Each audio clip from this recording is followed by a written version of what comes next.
and welcome to FPL Mate, your best mate for fantasy Premier League content for the 2022-23 season. My name is Dan and it's time for my Game Week 25 team selection video. A very big week because we've got blanks and doubles. It's going to be a tricky one to navigate, but I think I've got this one in the bag. So I'm going to share my plans with you today. So if you do enjoy this video, please do like it and do subscribe if you're new around here as well. But first, a quick word from our sponsor today. If you're looking for a recommendation in web safety and anonymity this game week, then how about today's video sponsor, Surfshark, a VPN service that keeps your identity safe online. It's basically like installing James Tarkovsky to your PC or mobile phone. But not only this, Surfshark also allows you to browse the internet as if you were in a different country. If you don't have access to certain football channels and networks in your country, no problem, set your location to somewhere else using Surfshark and you can now access it. Maybe you want to watch Match of the Day or Sky Go from on vacation and it's not working, or you're getting that annoying "this content is unavailable in your country" message. Just because you're playing away, it doesn't mean your internet needs to be. But here's my favorite feature. If you've watched all the best series on Netflix and want to unlock all the content on USA Netflix, for example, you can easily do so. You can switch countries faster than you can switch those blanking players out of your FPL team. Protect your identity, be safe online, and access web content from around the world wherever you are. And you can now get 83% off and 3 months extra for free. Just use promo code FPLMate, all one word, to get this offer, or you can simply click in the link in my description. It really helps support the channel and you get a great service for a heavily discounted price. And if you somehow don't like it, there's also a 30-day money-back guarantee, so everybody wins. Okay, looking at our Game Week 24 scores, and I have to say, it wasn't such a bad week for me. I did end up going for the big captaincy shout on Rashford. I just thought it was the right time for a differential captain. I like the look of the fixture. I didn't really like the look of Haaland's form too much. I was a little bit worried about rotation as well. But with Rashford, he is just absolutely killing it at the moment. So I thought, let's just take a punt. A lot of people are divided anyway. There are right and wrong times to play that differential captain, in my opinion. And if you can get it at the right time, it really can pay off. And that seems to be exactly what happened this game week. So 75 points in total, including the 30 points from Marcus Rashford, has rocketed me from 460,000 all the way up to 256,000. So almost halving my rank again. And I really do feel like I am on the trail to a comeback in this season. So very, very excited, very, very gassed about that one. The season seems to be turning around and I do feel like I can easily get into the top 100k from here. And then let's see what we can do at the end of the season. How far can we push it?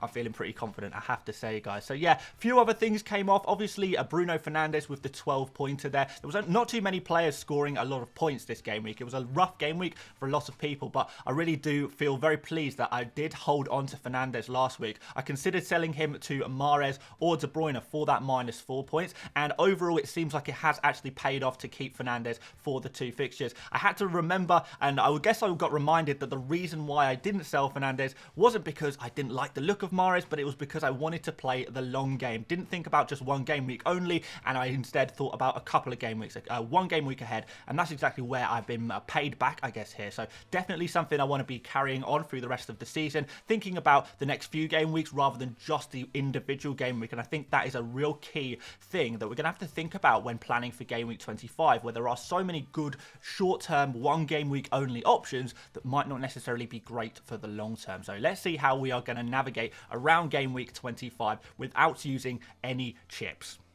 Right, guys, so 2 free transfers. I obviously did save a transfer last week for this exact reason, for this exact game week, because I knew I was going to be in a little bit of trouble, and I knew I would need 2 transfers just to get the full 11 in my team and maybe get some double game week players as well. So that's exactly what we're going to do today. Let's start off in goal. We have got Kepa Arrizabalaga, still Tottenham away. It's a kind of a tricky fixture, but I have to say, even though Chelsea have been pretty bad recently in general, they're playing pretty well defensively, and Kepa has managed to keep a lot of clean sheets, making a lot of saves as well. So I do feel like that even in a tough game, you still do back Chelsea to maybe keep a clean sheet in this game. I guess we'll have to see what happens. If he does, maybe there's a few save points there. Can we get another Kepa 9-pointer, 10-pointer, solidifying him as an FPL legend this year? I think we might be able to. I guess let's see. Moving on to defense, I have got Trippier on the field at the moment. He doesn't have a game, so we are going to have to think about how we're going to kind of navigate that one. But Trippier without out a game. Let's just leave him on the pitch for now and move on to our next defender, who is Nathan Ake. Now, Nathan Ake plays Bournemouth away, and the real good thing about Ake right now is that Laporte is actually unavailable, or looks like he's going to be unavailable for this weekend's game because he is unfortunately ill, which does mean that Ake is going to be hopefully nailed on in that left centre-back position, maybe left-back position, depending on how you want to look at it in that Man City setup currently. So, look, Ake, ordinarily, he is not really a great player to own in FPL because of that rotation risk that we're finding coming back again and again with our Man City defenders. But because of Laporte's illness, I do wonder if that does nail Ake on. Never say definitely with Pep Guardiola, but it's certainly looking very positive. And in a game against Bournemouth, one of the weakest teams in the league right now, you would think that Man City, with their great underlying numbers, they constantly look like they're going to keep a clean sheet. Could this be the chance to finally hit gold with a Man City defender and actually get some clean sheet points? I'm hoping so, and I think that he could pull through for me. I'm actually a little bit confident about this one, more so than usual, which is why I actually don't mind Nathan Ake, even in a game week like this, where we really are depending on all of our players getting some game time. Next up, we've got Bueno, Kinder Bueno himself, with the double game week. Fulham and Liverpool are the fixtures. Now, I've had him for a while. He's been sitting on the bench. He's mostly been used as kind of just bench fodder because he is so cheap. But what's great about this game week is that he has a double game week, and although he's not super nailed on, he does seem like he is still in the plans at Wolves at the moment. We were worried for a second, thinking, is he going to be playing regularly? Is he going to get games in the double game week? Well, I think he's going to get at least some game time, which is the hope here. And even if he is coming off at 60, 65 minutes, I don't mind that too much, because that does give him the little bit better chance of clean sheet points, which is kind of what I'm hoping for. So in terms of getting the Wolves defenders, is Bueno the perfect Wolves defender to own? No, of course he's not. Like, let's be honest, but would I be willing to take a -4 to remove him and replace him with another defender?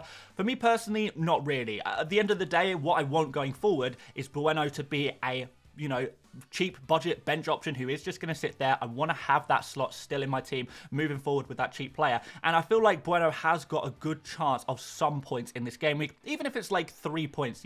It's not the end of the world. That's not such a bad score on a blank game week, really, is it? So let's see what he can do. Not expecting the world from him, but hey, look, we'll see what we can get. You've got to be in it to win it, haven't you? We've got Bruno Fernandes in midfield. Obviously kept him for the last few game weeks, and it seemed to have paid off. But moving forward, because he is so expensive, it does seem like he is the kind of player I would be looking to sell, just because I don't want to be leaving that much money on the bench, really. And he's not like one of the top FPL players at the moment. He's up there, but he's not like super high. So I feel like he is a player who we can potentially afford to sacrifice, just because he is so expensive. And there are some other nice options in midfield that we can potentially go for, that I am lacking, and who I will be going for. Next up, Saka. So Saka has got the nice double game week against Leicester and Everton. Arsenal looking for revenge against Everton at home this time. And that Leicester game, we just saw Manchester United score a few goals against Leicester, pump them. So can Arsenal do the same? You kind of hope so, in their resurgence, in them trying to get that #1 spot in the Premier League locked down and secured. I think they definitely can do it with a double game week like this. They will be looking to reclaim that top spot, and doing it so convincingly as well. Saka on penalties is very nice, and he seems to be the main attacking threat at Arsenal right now. Maybe not getting the most chances necessarily, but the quality of him is really shining through at the moment, and the confidence that brings can't really be overstated either. So I like this double game week for Saka a lot. I like the fact that he's got Bournemouth at home next game week as well. That's looking really good, which is why we're going to pair him up with Ødegaard in midfield. Another player who's been doing very well recently, was actually unlucky to not get a few more points last game week. He seems to be coming back a little bit, looking good again, which really is what makes Arsenal tick at the end of the day. Ødegaard on form means Arsenal on form, and they're all going to benefit from that. So double game week again, Leicester, Everton, two what you would call on paper good fixtures, and you would imagine Saka and Ødegaard would be the kind of players to take advantage of these fixtures. And 2 fixtures, hey, we're looking at 4 points minimum from these guys. You're probably expecting a clean sheet in one of these games. That takes us to 5 points without really having to do anything. Add an assist in there, add a goal in there, and suddenly we're absolutely laughing with these Arsenal midfielders and they're scoring, 15, 16, maybe even more points, it could be pretty good. And we're going to finish off the midfield with Andreas Pereira, who hasn't really been in my team, my main team very regularly, but we've got a decent fixture against Wolves. I'm not expecting a massive amount from Andreas, but again, he's another one of those players who I do want to have that player who is usually on my bench. I only bring him in emergencies. This game week is kind of an emergency game week, really, and you never know, you could chip in there with an assist maybe. Wouldn't be totally surprised by a clean sheet from Fulham here as well. They've really shored up defensively, and maybe we can get a 3-pointer kind of as a standard, as a base, and who knows. Wolves, I think, are a little bit overrated in their defence at the moment. I know people are excited about Wolves and their double game week, but Wolves play 2 fixtures away. Their defending hasn't actually been that good, really. So you can cheese a clean sheet on a double game week, obviously. But I do think Fulham do have a little bit of threat there, and you never know. Andreas could be part of that. Is Andreas going to be on penalties now as well at the moment? Potentially there, with Mitrovic looking likely to be missing out this weekend. So, hey, Andreas, look, again, got to be in it to win it. Let's see what he can do. He's not a terrible pick by any stretch of the imagination. Is he perfect? No, but it's very difficult to get a perfect team in Game Week 25 without actually making a lot of long-term sacrifices and taking a lot of hits in the short term as well. Let's move up front. We've got Erling Haaland. Actually, a few people selling him. His ownership has actually dropped slightly this week, which is absolutely crazy to me. He's about to play Bournemouth. He is, still the best striker in the league, and, we feel like he could still do the business here. Like, I wouldn't be surprised if Haaland actually outscored a lot of the double game week players, even though he's on a single game week. He only scored a hat-trick like a few weeks ago. Maybe he can come back and score another hat-trick and keep absolutely smashing Premier League records for the remainder of the season. It's a good fixture for him to do that. And we've got Harry Kane here next, who is against Chelsea. It's not an ideal fixture for him, but look, Harry Kane is not a player I'm particularly willing to remove from my team, just because, like, long-term his fixtures look very good. Just Chelsea game, look, it's a tough defence to play against, but if anyone's going to score in that game, it is going to be Harry Kane, isn't it? So, yeah, I feel like I don't want to give up on Harry Kane quite yet. I don't think anyone really should be, because he hasn't really let anyone down. He's still scoring very regular returns. He's not really ever getting those mega returns or anything like that, but he's ticking along really, really nicely. 5 points here, 9 points there. It's all good. I like that. That's all I really want from Harry Kane, and if someone is going to ruin my Kepa clean sheet, then I guess I'm fine with it being Harry Kane. And finally, we've got Eddie Nketiah, who has been an absolute XG monster recently, but has been unfortunate to not finish his chances. Now, a lot of people are talking about Darwin Núñez recently and him being a player that they'd like to bring in. Well, Nketiah, he's kind of filling the same mould as Núñez at the moment, getting a lot of chances to score and not necessarily scoring all of them. But what we do know about these types of players is that if you keep getting yourself in the right positions and at the right times and getting a lot of chances to score those goals, eventually those goals are going to go in. So Nketiah's blanked for a few game weeks, only got an assist in recent game weeks. And I feel like he could have got an assist last game week as well, set up a really nice chance for Ødegaard, which he actually missed. That XG chance should have been through the roof, I imagine. But when a player is getting this many opportunities to score, it's only a matter of time before it's going to go in. And we have got some decent fixtures here for Nketiah to really capitalise on all of the chances that he's getting to score at the moment. So I'm still confident in him. I know he is a good finisher. Maybe he hasn't been reflecting that perfectly recently. I do think he's been a little bit unlucky, though. I don't think he is a bad finisher or anything like that, because history tells us that he's not. So let's see what he can do. Like, I like this one. I think it's a nice little differential. A lot of people giving up on Nketiah or not going for Nketiah just because of the recent blanks. I think this could be the week for him to pull through. On the bench here, guys, we have got Ward, who I'm not going to start against Arsenal just because I'm backing Arsenal so heavily here, really, aren't I? We've got Rashford, Shaw and Dunk, who obviously don't have fixtures this game week, so they're going to have to go on the bench as well. And I should note here as well, guys, you see my team in front of your eyes. Before I make these transfers, I should note that you might be seeing a few blanks here that I've put down on screen for Game Week 28. Now, that doesn't mean that these blanks are guaranteed, but what I think is that these blanks are the likely ones, and I feel like I have to plan as if those Game Week 28 blanks, for example, you can see Ake, Bueno, Fernandes, Andreas, Haaland, Kane, those guys all look like they are going to blank in Game Week 28, so I'm going to kind of plan as if that was going to happen, and I guess we'll see what the end result is. Certainly some of them are going to be blanking for sure. So, right, we need to make some transfers. Let me tell you exactly what I'm thinking, because there is a little bit of a plan going on here. So, I've got a few options. Now, first of all, Salah is my number one transfer target, and he should be your number one transfer target too. So the way I'm going to get him in has to be to sacrifice Fernandes. And if I want to get Salah in for Fernandes, I need to free up a little bit of budget. Now, I'm looking around and I'm kind of trying to find which players I'd be willing to sell. There's not really too many here, to be perfectly honest. You know, I look at Rashford, I'm never going to sell him. I look at Lewis Dunk, I want to keep him ready for the Game Week 27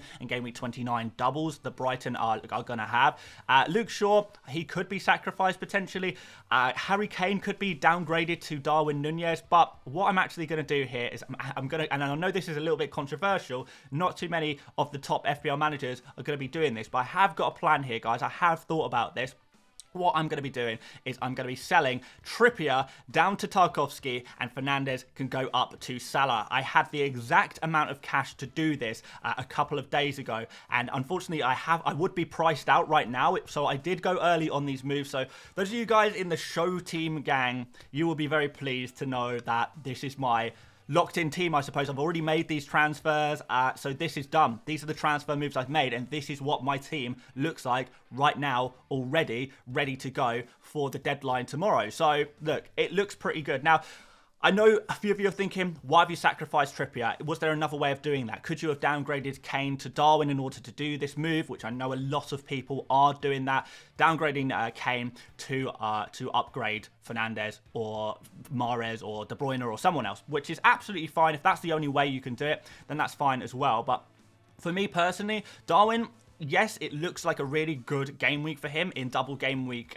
25. Like the look of these fixtures for the Liverpool guys. I think this is a decent pair of fixtures. What I will say about Darwin is that I don't like him for the long term. We've seen all of these Liverpool players coming back to fitness, and we are going to start to see Darwin rotated. I wouldn't be totally surprised if he got a 3-pointer this week. And although I'm reasonably confident Darwin will outscore Kane in game week 25, once again, I want to think about the long game here. And Kane is a player who is a player for the long game. I mean, if you look at his game week 26 and 27 fixtures, Wolves and Nottingham Forest, I feel like over the next 3, especially as Liverpool play Man United next, even across the next 2 game weeks, I feel like Kane could actually outscore Darwin. Certainly not, score so poorly that Darwin outscores him by 4 points, and it would be a 4-point hit for me to make this transfer. So it doesn't really make sense for me to do that. So I'm not really thinking about doing that. I don't really want to do that. And one more thing that I really like is that Kane still has a chance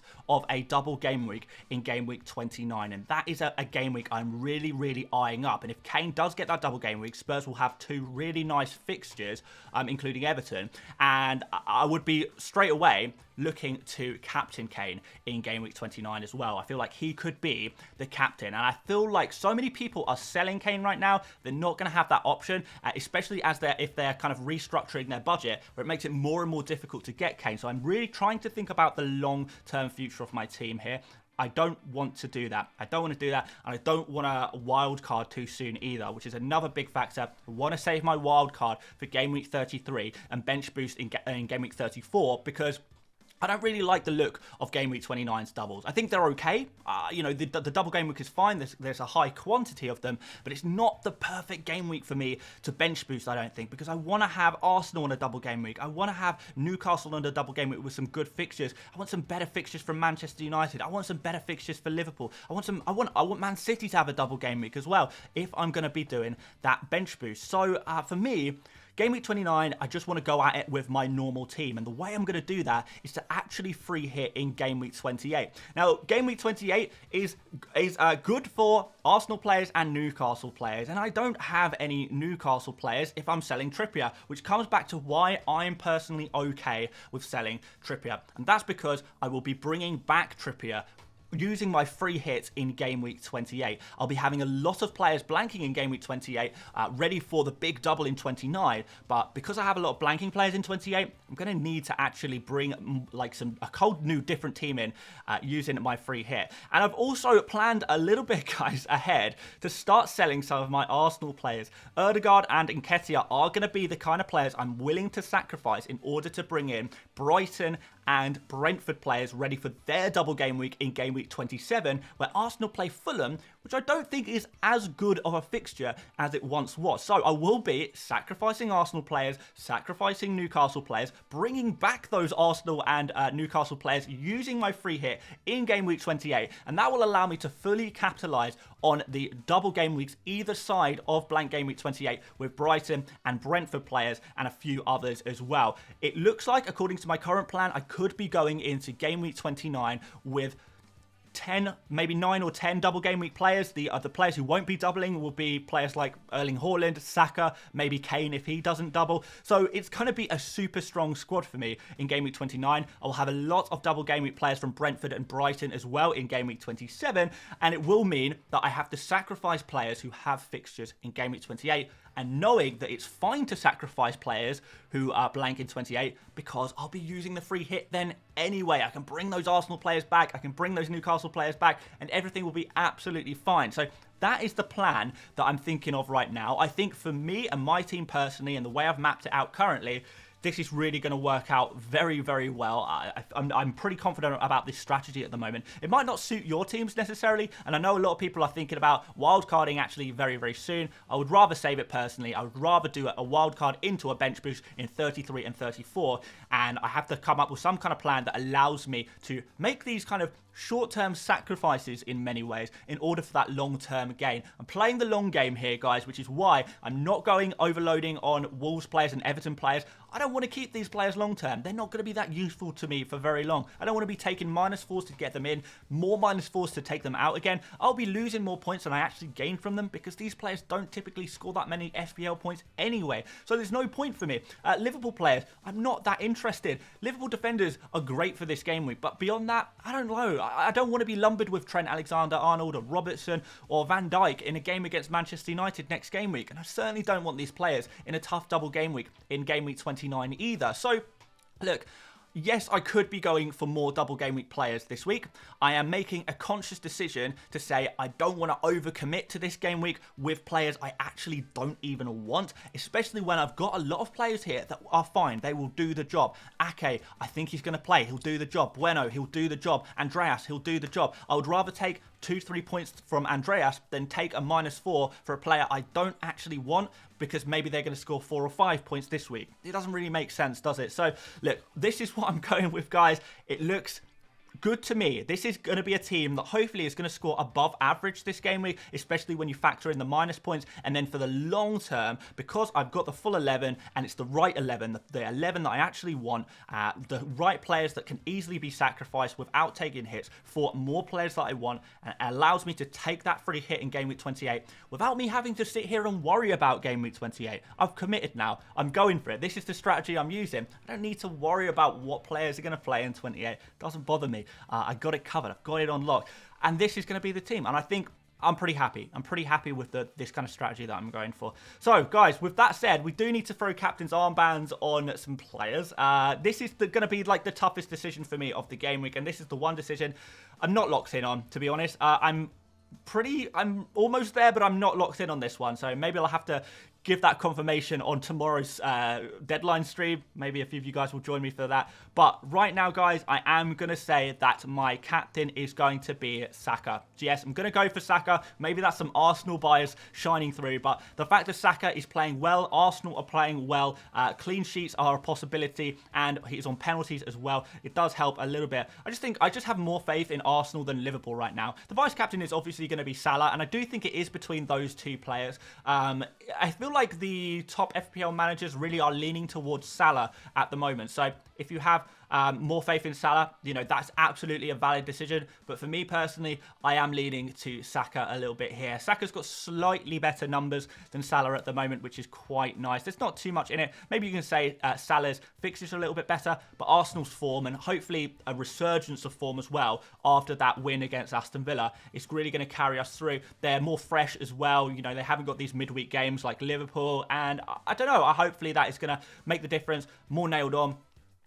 Yeah, there's lots of little factors that could come in here that are slightly edging me towards Saka, but at the end of the day, there's every chance that I'm just talking it in because I am an Arsenal fan. Be really interested to hear some of your thoughts on who you're captaining and, more importantly, why you're captaining them, and if there's any differential shouts out there as well. But for now, guys, that is going to be my team. It's a full 11 team. We've got 6 double game week players there with Tarkovsky there, obviously. And will it pay off? Hey, I don't know. I'm not expecting a mega score in game week 25. I'm not really trying to get a mega score in 25. What I'm trying to do is set my team up for the future and making sure my long-term future with this team is secured. So no hits from me. I know that's going to be very rare to see someone not taking hits. But if I'm honest, I'm not that interested. I'm not that interested in so many players other people are talking about. I don't want them long term. I'm not even that bothered about them this game week either. Let's see if my single game week players can actually end up outscoring them. Fingers crossed on that one. That is it for today's video. If you did enjoy, please do leave a like. Please do subscribe if you are new around here as well. And don't forget to go check out Surfshark as well in the description. But yeah, that's going to be it for me today. I'm going to put up one more video tomorrow. We're obviously going to stream for the deadline tomorrow as well. And yeah, loads of content on my channel at the moment as well. If you're looking for Game Week 25 content, I like to think that I've got you covered this week because I've gone the extra mile and made sure I put out some extra videos for this blank/double game week, I guess. So yeah, go check them out. Aside from that, guys, thank you so much for watching once again, and I will see you later, mates. Bye-bye.